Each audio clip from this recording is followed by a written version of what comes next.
In the past 18 months, I have spent more than 20,000 euros attending friends' parties and jubilees. In those 18 months, I have flown to and partied in Dar es Salaam, Tanzania, twice to Lagos, Nigeria, twice to Village and Mönchengladbach in Germany, thrice to Groningen, Vught, and Arnhem in the Netherlands, staying at hotels and resorts. If those friends had invited me to invest the same money in a joint business to build wealth and create jobs, would I have given away the same with the same enthusiasm?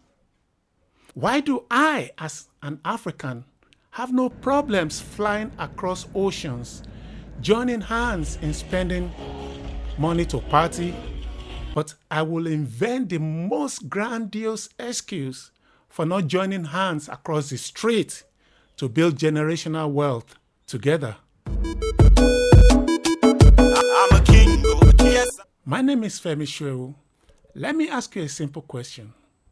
If we can come together as Africans to sing, to dance, to laugh, to celebrate life, why can't we come together to build wealth, to invest, to create legacies?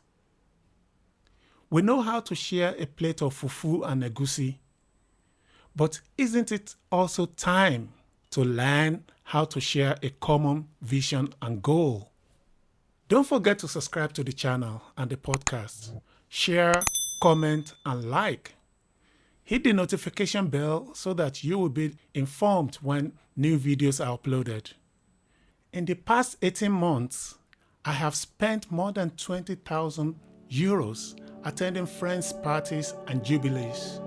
In those 18 months, I have flown to and partied in Dar es Salaam, Tanzania, twice to Lagos, Nigeria, twice to Village and Mönchengladbach in Germany, thrice to Groningen, Vught, and Arnhem in the Netherlands, staying at hotels and resorts. If those friends had invited me to invest the same money in a joint business to build wealth and create jobs, would I have given away the same with the same enthusiasm?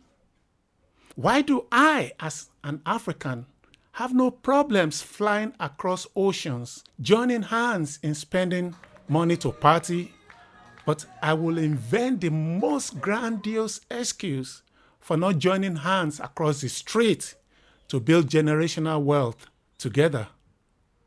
Let's speak honestly. We Africans are not building wealth together, not because we are lazy, not because we are incapable, but because we are carrying shadows, invisible weights shaped by history and pain. We have been haunted by shadows, not because we are weak, but because we have been wounded. The shadow of betrayal. If I partner with others, I will be cheated.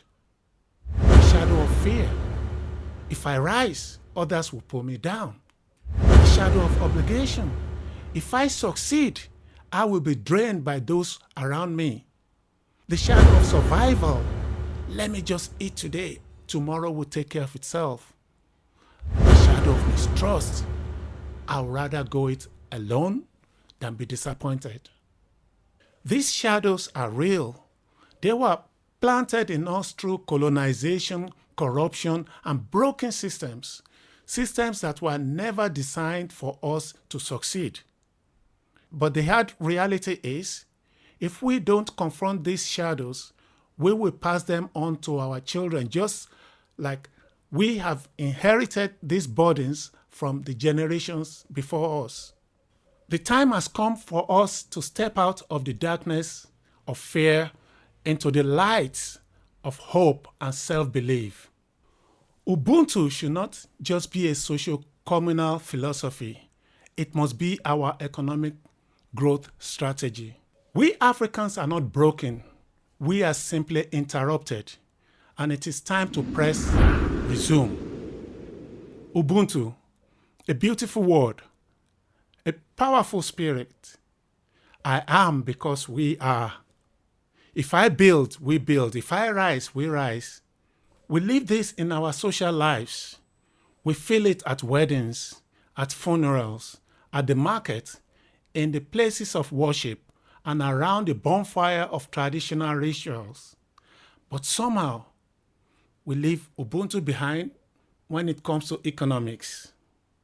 We need to realize Ubuntu is not just a social principle, it's an economic strategy.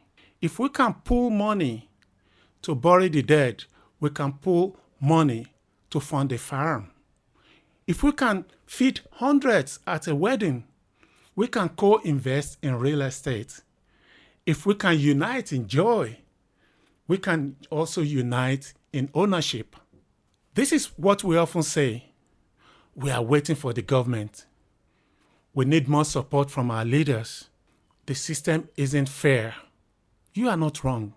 But here's the truth, and let me be very clear about it. We cannot afford to wait for governments to rescue us. Many of them are too weak, too corrupt, and too distracted to lead this simple but vital economic journey. Even the best ones cannot build wealth for every citizen. That is our job. If we wait for governments to rescue us, we'll still be waiting 100 years from now, and we have already been waiting since Adam and Eve lived in the forest of Kakamega.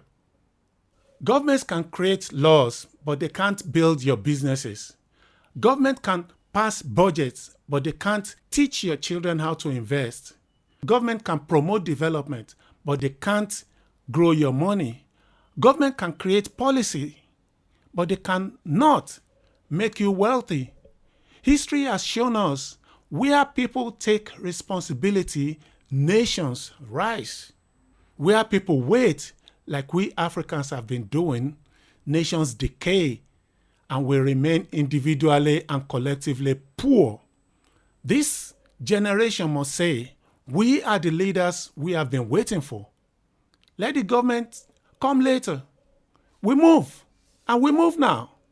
Some of the most powerful movements in history were started by ordinary people with extraordinary intention. They were never started by governments. Let's not hand our future over to politicians. Let's reclaim it together. We must begin to invest together, build together, own land, start businesses, form investment groups, buy shares in our future. Teach your children about money, equity, ownership, and not just getting jobs. We already do this in the informal ways through Chalmers, Stokefells, and Suzu groups. The difference now is we should scale it. We should formalize it. We must protect those models. We have the tools. We have the people. What we need is a shift in mindset. We don't have to lose our joy to become successful. We don't have to become cold or disconnected like the Westerners to become investors. We can still dance, sing, celebrate, and at the same time own real estate, fund startups, and leave something for our great grandchildren. We can create a new investment models for the world to marvel at. We can create new stories of wealth while still enjoying our yamachoma, suya, braai on the grain fields of Africa together. In other words, we can be joyful and generational. We can be cultural and commercial. We can live Ubuntu on the balance sheet, not just in the village. So what do we actually do? It starts small, but it starts now.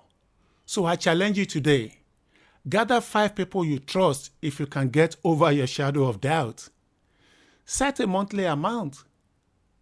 Choose a vision and a shared goal. Land, tech, agriculture, real estate, education. Create a clear but simple agreement. Invest. Be transparent. Be accountable. Grow. Celebrate the wins. Learn from the failures. Because wealth, like culture, is built in community. The next generation must not inherit the traumas of the past. We must leave tools, assets, skills, confidence. The next revolution will not come from street protests. It will come from ownership, from cooperation, from us saying we won't just survive, we will build together, we will invest together, we will own, we will multiply. Ubuntu is not just about sharing food, it's about sharing futures. And we must stop thinking wealth means becoming less African. It is the opposite. Let's stop waiting. Let's start building together. Don't forget to subscribe to the channel and the podcast. Share, comment, and like. Hit the notification bell so that you will be informed whenever new videos are uploaded. You might also wish to join the channel as a member. Joining the channel as a member gives you extra benefits like exclusive behind-the-scenes footage and early access to some of our future releases. I'm a king, yes, I'm a king. I'm a king.